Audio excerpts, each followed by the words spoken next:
I've always been the one left behind. It's not like they say it out loud, but every summer when my family plans their big trip, I'm the afterthought, the one they forget to include until the last minute, if at all. This year, when I saw the group chat buzzing with plans for a week in Hawaii, flights booked, hotels reserved, snorkeling excursions all lined up, I waited for someone to mention me. My phone stayed silent. Not a single text. Not even a, "Hey, Lena, you coming?"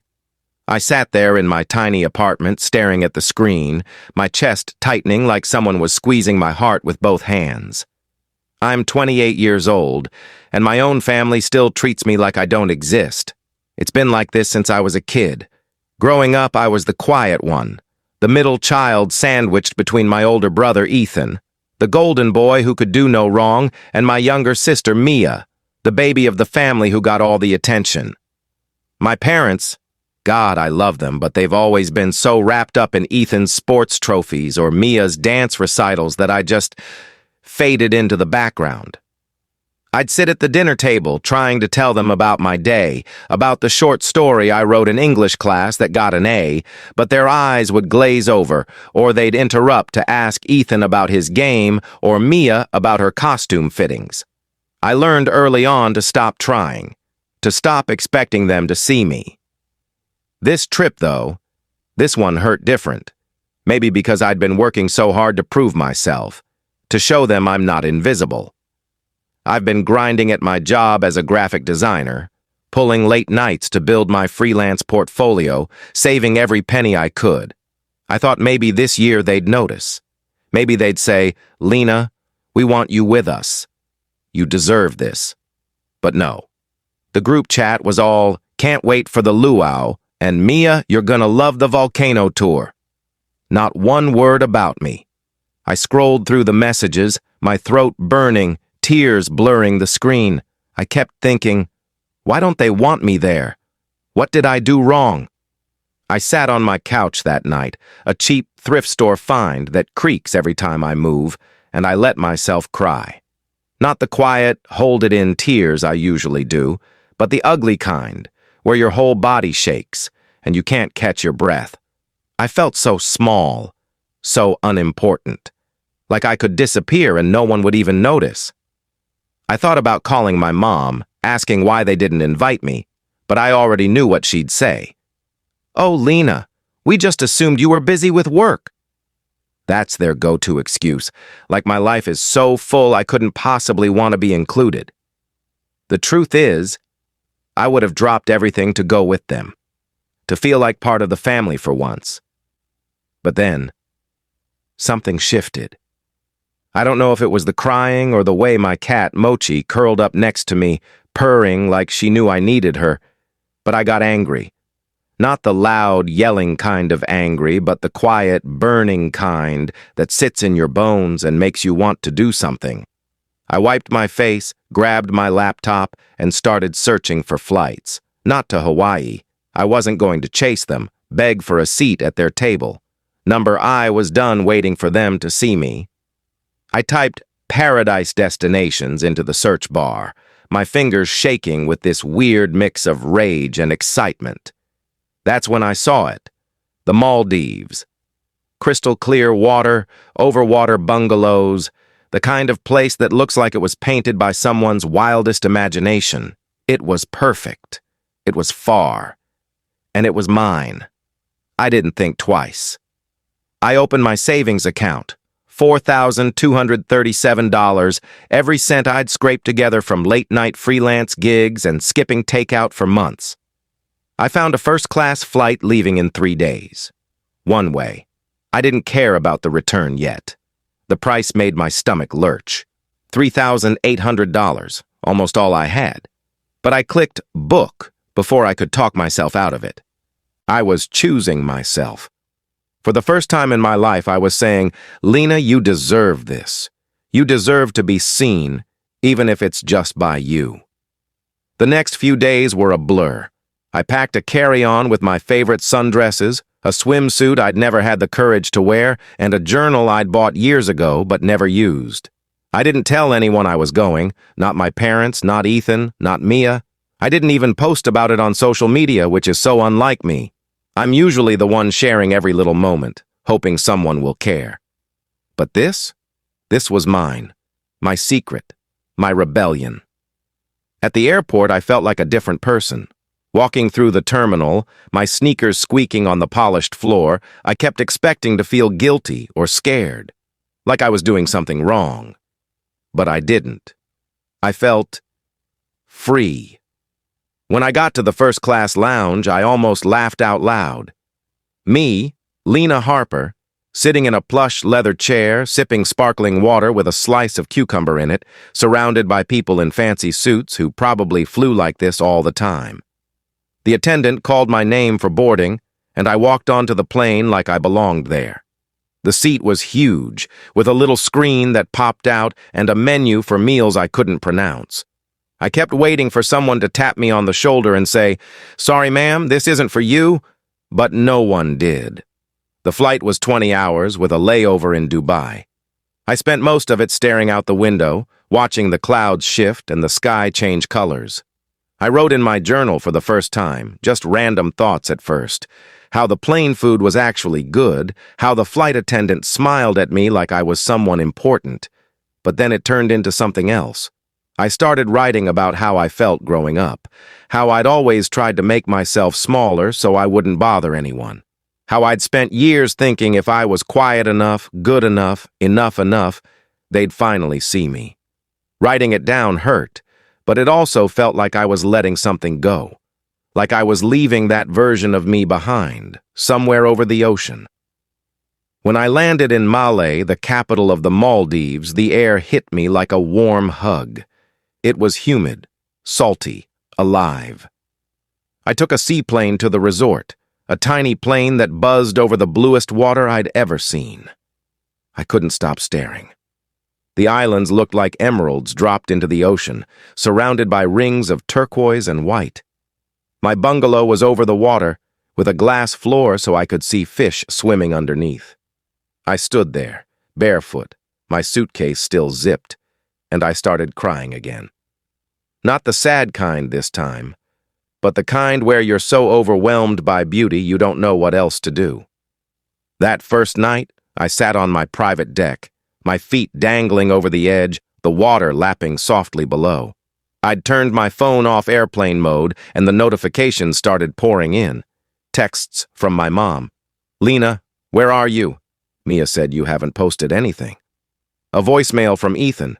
"Hey, you okay? Mom's freaking out." Nothing from Mia, of course. She was probably too busy taking selfies with Alay.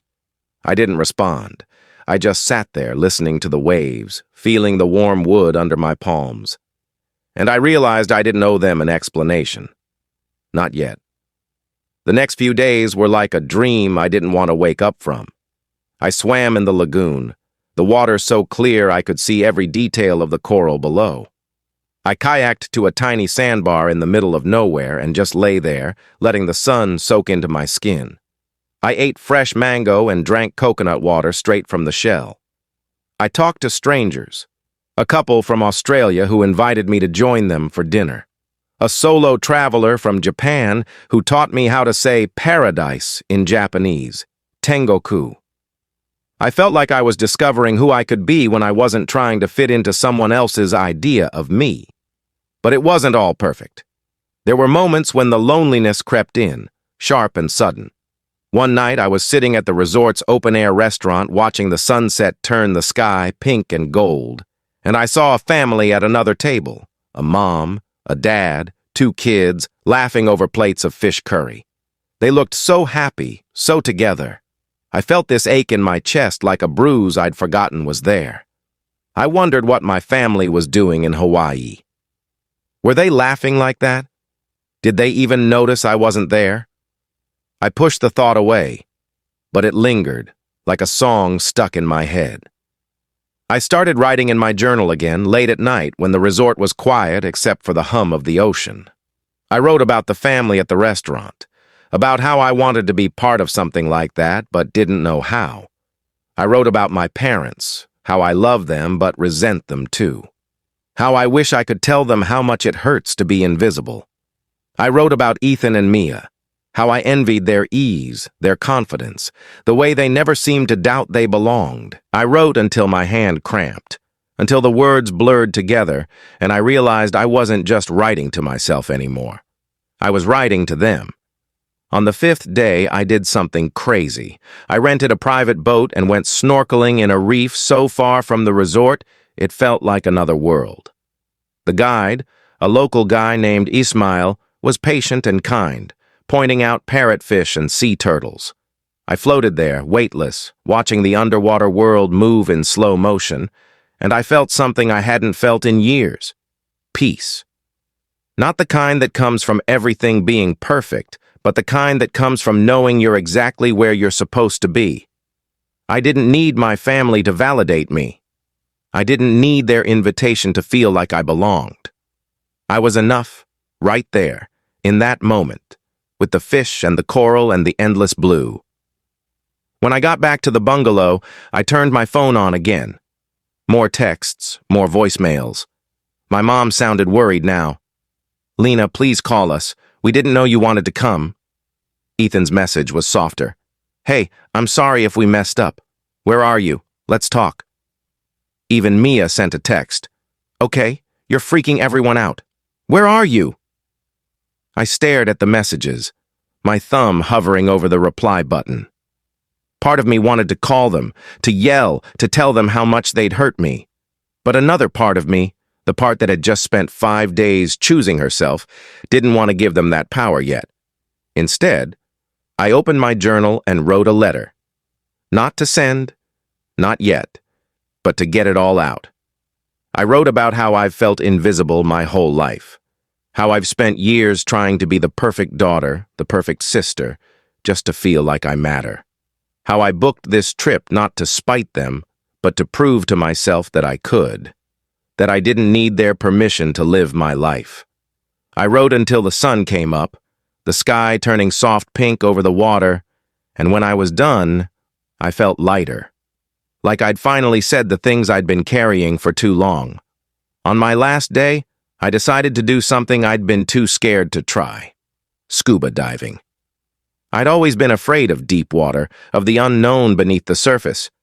But I was done being afraid. The instructor, a woman with a warm smile and a thick French accent, held my hand as we descended. The ocean was alive. Schools of fish darting past, coral glowing in shades I didn't know existed.